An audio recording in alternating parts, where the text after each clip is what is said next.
اب ظاہر سی بات ہے آپ یہاں پر بیٹھے ہوئے ہیں، ادب سے بیٹھے ہوئے، ہم اس کو ادب سے ہی کہتے ہیں نا، یعنی آپ پالتی مار کر بیٹھے ہوئے ہیں، اپنے ہاتھ برابر ڈھنگ سے رکھے ہوئے ہیں، سب کی گردنیں ہماری طرف متوجہ ہیں۔ اب اسی میں آپ سے سوال کرتا ہوں، مجلس میں کیا آپ اپنے بٹن کھول کر پورے پیر پھیلا کر کے ایسے ہا ہو کر کے یہاں مسجد میں بیٹھیں گے؟ نہیں بیٹھا۔ اور اگر کوئی بیٹھا تو اس کو کیا سمجھیں گے آپ؟ بے ادب آدمی ہے، اس کو ڈھنگ سے بٹھانے کی کوشش بھی کریں گے، بے ادب آدمی ہے۔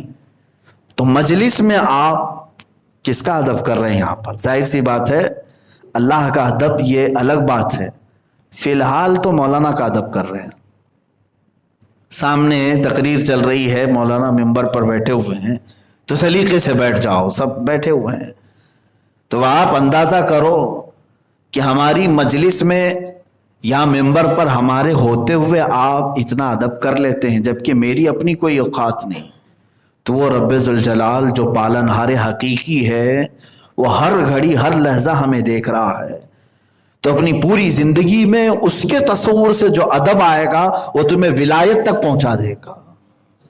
ادب، اللہ تبارک و تعالیٰ بے ادبوں سے بچا ہے۔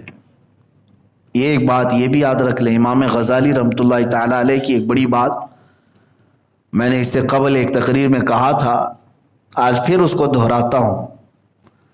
امام غزالی رحمۃ اللہ تعالیٰ علیہ نے فرمایا ہے کہ اولاد کے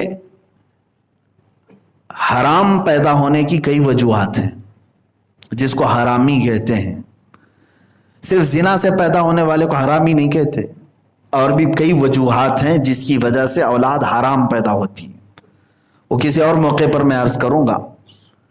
لیکن انہوں نے ایک چیز یہ بھی بتائی کہ اگر بندہ بے ادب زیادہ ہو، بڑوں کے متعلق، علماء کے متعلق، اولیاء کے متعلق بات کرنے میں جھجکتا نہیں، گھبراتا نہیں، ڈائریکٹ جو منہ میں آیا وہ بول دیتا ہے، تو انہوں نے بہت سخت جملہ استعمال فرمایا ہے۔ ارشاد فرماتے ہیں اگر تحقیق کی جائے تو اس کے پیدائش میں حرام چیز کی آمیزش ہے،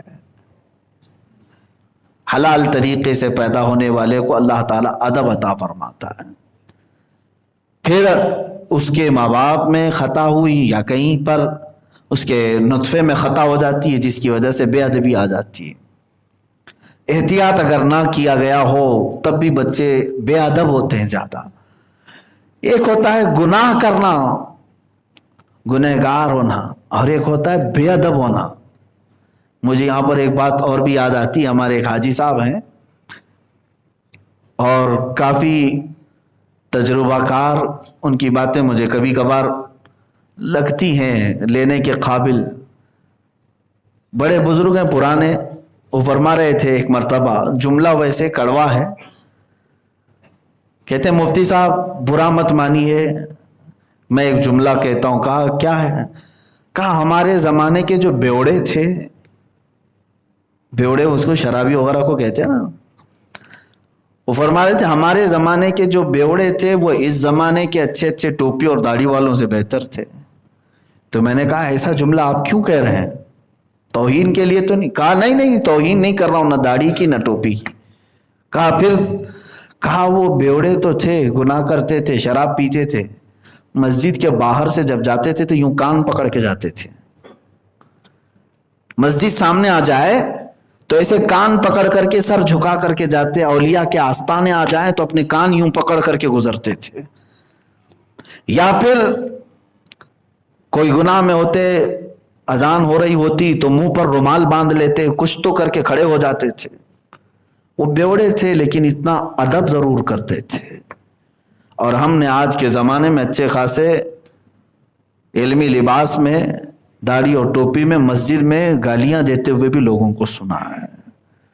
نہ ان کو مسجد کا ادب، نہ احترام، نہ اللہ کے گھر کا خیال۔ تو مجھے وہ بات آج یاد آئی میرے عزیزوں، یہاں میں آپ کو پھر سے مکرر عرض کرتا ہوں کہ گنہگار ہونا اور ہے، بے ادب ہونا اور ہے۔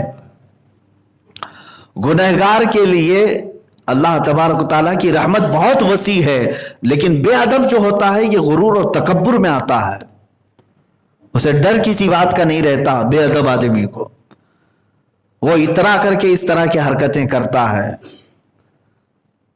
عزیزان گرامی، یہ بے ادب ہونا اللہ تبارک و تعالیٰ کی طرف سے ایک لعنت ہے، اس کے لیے وہ راندہ بارگاہ ہوگا۔ ایک ہوتا ہے گناہ کرنے والا، وہ ڈرتا بھی ہے، ادب بھی کرتا ہے اور چھوڑنے کی کوشش بھی کرتا ہے۔ اب میں ایک بات یہ بھی بتا دوں، مصر کی سرزمین سے میں حج کے لیے آیا تھا۔ حج کے دوران ظاہر سی بات ہے حاجیوں میں غصہ بہت ہوتا ہے اور اسی سے بچنا ضروری ہے، حج میں اسی سے بچنا ضروری ہے۔ عرفات کے دن 9 ذی الحجہ کو شام ہو گئی، ہماری بس نہیں آئی، سب طلبہ تھے، اسٹوڈنٹس تھے اس میں۔ بہت لیٹ کے بعد عشاء کے ٹائم پہ بس عشاء ہو گئی تھی، تب بس آئی مزدلفہ لے جانے کے لیے۔ تو ہمارے سے پہلے وہ مصری عورتیں اور کچھ مرد حضرات وہ ہماری بس میں چڑھ کے بیٹھ گئے۔ تو جو ہماری یونین تھی طلبہ کی، تو وہ ضد میں آ گئے ہیں کہ ہم کو یہی بس چاہیے، جبکہ معلم کہہ رہا تھا دوسری بس آئے گی میں بٹھا کے بھیجتا ہوں۔ وہ ضد میں آ گئے۔ اس میں حبشی تھے، کچھ کالے لوگ بھی تھے اور کچھ مصری لوگ بھی تھے۔ وہ لڑائی اتنی زور ہو گئی، اتنی زور، دن بھر جو ہم عبادت کیے تھے وہ ساری چیزیں ہم دیکھ رہے تھے دور کھڑے ہو کر، ہم تو اس میں شامل نہیں تھے۔ بہت چیزیں ان لوگوں کو سمجھانے کی کوشش کی کہ آج کا دن یہ قبولیت کا ہے، جھگڑا نہ کرو، جھگڑے سے پورا حج خراب ہو جائے گا۔ بہرحال وہ جھگڑتے رہے، ہاتھا پائی کی بھی نوبت آ گئی، پولیس آ گئی، ملٹری آ گئی ان لوگوں کو بس سے اتارنے کے لیے اور ان کو بس میں چڑھانے کے لیے۔ نہ وہ بس سے اترنا چاہتے ہیں اور نہ یہ دوسری بس میں چڑھنا چاہتے ہیں۔ یہ ضدی حاجی دونوں طرف سے، ظاہر سی بات ہے بعد میں جا کر رات کے 11 بجے بسوں کی تبدیلی ہوئی، تب تک کھڑے رہے۔ اس میں مجھے جو بات یاد آتی ہے وہ یہ ہے، یہ ایک گناہ تھا جو گناہ ہو گیا، لیکن اس میں 2 لوگ ایسے تھے جو جرأت کے ساتھ ہی کہتے، ان کو سارے لوگ نصیحت کرنے لگے، آپ تو پڑھے لکھے ہیں، مصر سے آئے ہیں، آپ کو معلوم ہے ایک جھگڑا حج کو خراب کر دیتا ہے۔ تو جھٹ سے جواب ان لوگوں نے یہ دیا کہ ہمیں منظور ہے حج خراب ہونا، ہم اگلے سال کر لیں گے، لیکن ان کو بس سے اتاریں گے۔ یہ ہے نڈر پن، گناہ پر جری ہو جانا، اللہ کا خوف نہیں، یہ بے ادبی ہے۔ ایک ہوتا ہے گناہ پر پچھتانے والا کہ گناہ ہوا مجھ سے، اے اللہ تو رحیم ہے معاف کرتے، اور ایک بندہ وہ ہے جو کر کے کہتا ہے کون سا برا میں نے کیا، ہزاروں کر رہے ہیں میں نے کر لیا تو کیا بڑا کیا، معاذ اللہ۔ یہ بے ادب آدمی ہے اور اس کی پکڑ بھی ہوگی اور اس کے ساتھ سخت ترین حساب بھی ہوگا۔ گناہ کس سے نہیں ہوتے میرے عزیزو؟ گناہ ہر انسان سے خطائیں ہوتی ہیں، کچھ نہ کچھ خطائیں ہوتی، لیکن وہ بندہ سب سے بہتر ہے جو گناہ کر کے پچھتاتا ہے، شرمندہ رہتا ہے اور اپنے آپ کو گنہگار ہی سمجھا رہتا ہے اللہ کی بات۔ ایک بڑا قول میں آپ کے سامنے پیش کر دوں، امام غزالی رضی اللہ تعالیٰ عنہ کا، فرماتے ہیں 1 منٹ اپنے آپ کو کمتر سمجھنا، سمجھ میں آ رہی بات؟ اپنے آپ کو سب سے گنہگار سمجھنا، سب سے گنہگار سمجھنا 1 منٹ کے لیے، امام غزالی فرماتے ہیں 100 سال کی عبادت سے افضل ہے۔ 100 سال عبادت کرنے سے بہتر ہے کہ بندہ اپنے آپ کو عاجز سمجھے کہ میں گنہگار ہوں۔ یہی ادب ہے میرے عزیزو بارگاہ رب العزت کا، اللہ کی بارگاہ میں یہی ادب ہے کہ بندہ نہ اترائے، نہ سینہ دکھائے، نہ غرور و تکبر اور نہ گھمنڈ پر آئے۔ گناہ کرنے کے بعد بندہ اپنے آپ کو عاجز سمجھے۔ بعض لوگ یہ سمجھتے ہیں کہ ہم اگر اپنے آپ کو فقیر کہیں، حقیر کہیں، ارے لوگ کیا سمجھیں گے اپنے آپ کو فقیر، لوگ سمجھنے تو اللہ جب مرتبے بڑھاتا ہے تو لوگ دیکھتے رہ جاتے ہیں۔ اور پھر حدیث میں ہے من رکع فرفع، جو اللہ کی بارگاہ میں جھکا اللہ اسے اتنا ہی اٹھاتا ہے۔ عاجزی اختیار کرو، ادب اللہ رب العزت کی بارگاہ کا ہاتھ سے جانے نہ دو۔